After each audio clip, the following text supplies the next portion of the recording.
आमच्या घरात मिटवतो. माझं चुकलं, बायकोला म्हणतो माफ कर, माझं चुकलं. तिचं चुकलं, मीच म्हणतो माफ कर, माझं चुकलं. आणि म्हणून हे असं केलं तर ते होणार आहे. नवऱ्याचे कपडे खरेदी करताना बायकोने तिच्या आवडीनिवडी त्याच्यावर लादू नये. हेच घ्या, जाड कापड, रंग पक्का, महिनाभर धुतलं नाही कळणारच नाही. ते बघा त्या उभ्यावर तुम्ही चॉकलेट चॉकलेट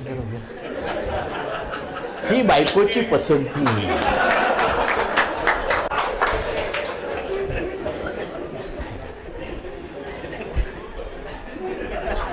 जाड कापड, रंग पक्का.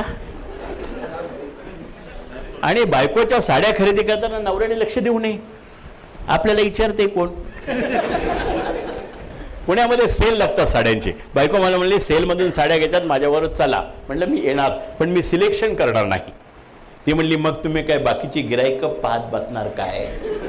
म्हणजे ते काही म्हण आम्ही गेलो, माझं साड्या बघणं चालू होतं. माझं सहज लक्ष गेलं तर शोकेसमध्ये बाईचा एक स्टॅच्यू लावला होता. त्याला सुंदर साडी नेसवली होती.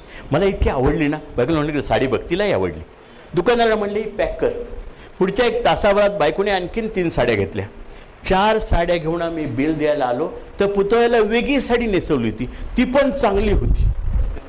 आणि मग माझ्या लक्षात आलं की पुतळ्याला सगळं शोभतंय.